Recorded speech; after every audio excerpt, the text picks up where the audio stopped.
Thank you so much, everyone, for staying with us. National security has been the talking point, the conversation that we've been having, which has now dovetailed into the state of the nation.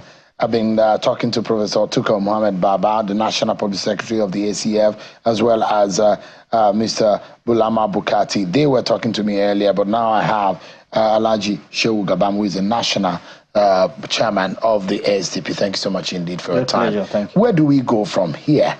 Community policing, state policing, and now we have a constitutional amendment process going on. We have Lukarawa going on in the northwest region of the country, terrorizing Sokoto and Kebbi communities. Where do we go from here? Well, Ishon, if we do not face reality, we cannot solve this problem. The state police cannot work in Nigeria right now. Why? Okay, let me tell you. You have states that cannot pay salaries. The governors cannot pay salaries.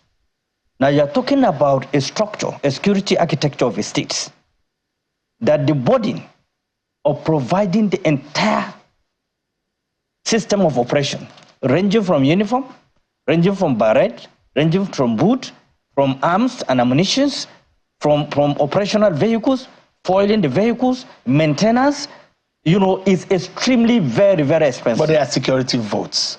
Security vote, what are they doing with it? Go and look at the security vote of the states.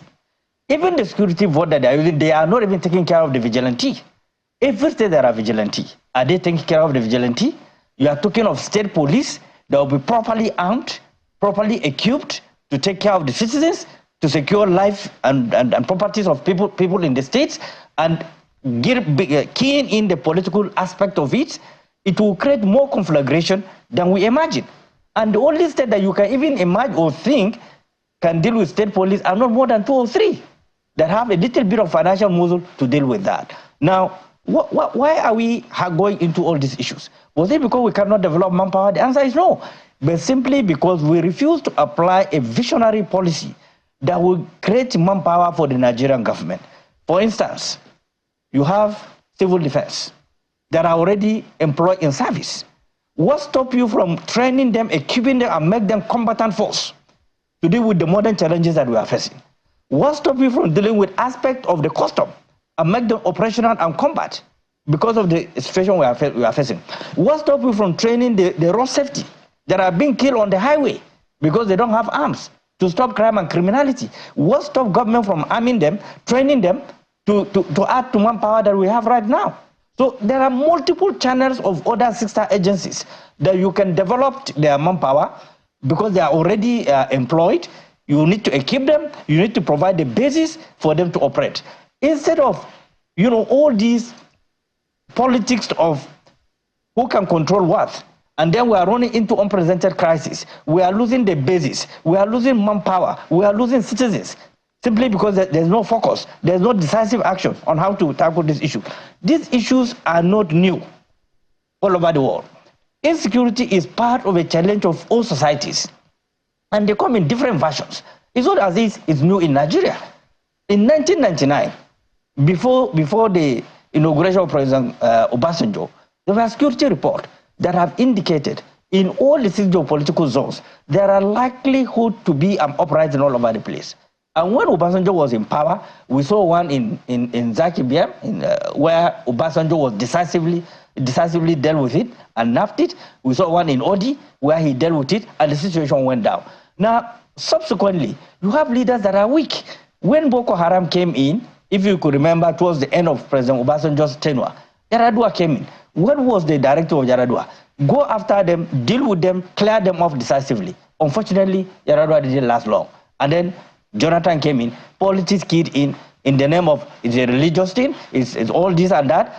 Before they discovered there was nothing religious in it, it has already gone bad. It has already started killing, maiming, and destroying the entire system.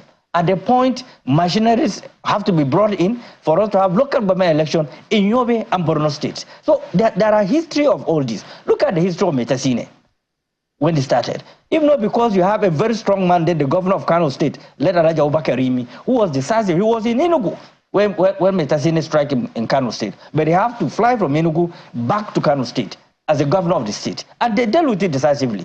What is wrong between then and now? At that period, we are not as sophisticated as we are today. Today, we have state-of-the-art equipment that we can deal with a lot of issues. You have technology that can help you in terms of security, in terms of monitoring, in terms of innovation, in terms of precise operations. Why are we not applying? Let me ask you, today there was a national dialogue, and the conversation is rethinking the system of government we currently operate. A presidential system of government with a federal presidential system of government. There are those who are now saying that we cannot afford that kind of expensive, elaborate, luxurious system of government that they say is not working. Do you agree with those who say it is the parliamentary way or nothing? Well, our presidential system of government was a copycat from American presidential system of government. Why is it working in America? Was it that there's no corruption in America? The answer is no. There's corruption, but it's under control. The tragedy of our democracy is maximum corruption that have eaten deep. And most of the contributors were part of the system. We are part of the policy decisions that have wrecked the country where it is today. Now, if you said you don't want a presidential system of government, because it's too elaborate, it's too consuming, it's too capital intensive. Now, other countries that are practicing it in terms of their own peculiarities and so on and so forth, what stops us from adjusting? What stops us from creating deterrence? An individual will steal trillions of naira in this country. We have a government. Nothing will happen. Nobody will call him to order. Nobody will prosecute him. Many of them that have stolen so much money are moving around freely. And you are arresting small boys for raising Russian flags, and if it was American flag, they wouldn't have been arrested. And you're asking them to pay 10 million naira. What kind of country are we running? Compared to what is going on. The National Assembly that you're talking about, how do you reset a country when the National Assembly is on the knees? How do you reset a country when the judiciary is on the knees? Who are the people that are going to do it? The basic institution that ought to have corrected this nonsense have compromised. And which is? Which is the judiciary and the National Assembly. Because the judiciary have the power to ensure that whoever is responsible and found wanting is being prosecuted. Now the National Assembly that have an oversight function to check the excesses and recklessness of the executive have compromised with the executive. Now, who will take that decision? Now, you cannot have a different body apart from the National Assembly. So for those who say, look, we do not need a bicameral legislature, or we don't even need a full-time legislature, that we need part-time legislators who are in a unicameral system or structure. Do you agree with that kind of debate? I agree with it, but who will implement it? That is the issue. So you mean that the National Assembly will not allow that kind of law to pass? This National Assembly that I know and that you know, they don't have the courage to do that. They don't have the capacity. They don't have that patriotism to do that. If they can allow this kind of nonsense to be going on, the country is going down. They will be sitting down. You are talking about these same characters who sit and allow restructuring of the system to go on that will perhaps affect them. I don't know if you have attended the constitutional amendment session. I have attended one.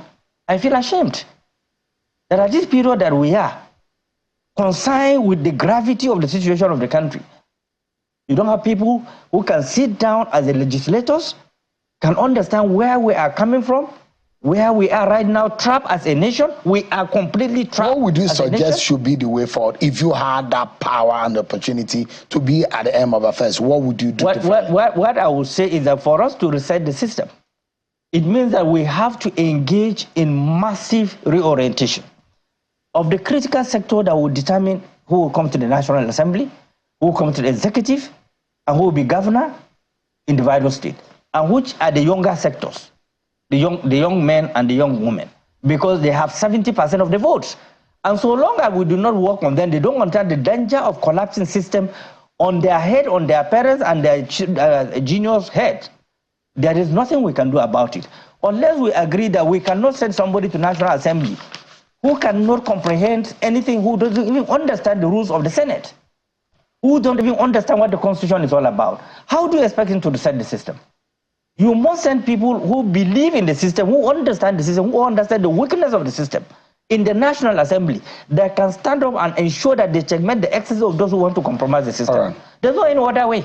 And ensure that you elect a president who believes in the country, who believes in the prosperity of the country, but you cannot keep on electing halfback and putting in the sensitive position and you expect it to change. There is nothing that can change the way we are right now, unless me and you and others believe that the system has failed, the system is collapsing, Nigeria has been taken over by non-state actors, by foreigners, we are sitting down, we have security agencies, the entire security of Nigeria are not up to 1 million, and we have over 250 million. Are we a serious nation? All right. Thank you so much. Alhaji Shehu Gabam, the national chairman of the Social Democratic Party. Thank you so much indeed for your time. I appreciate it.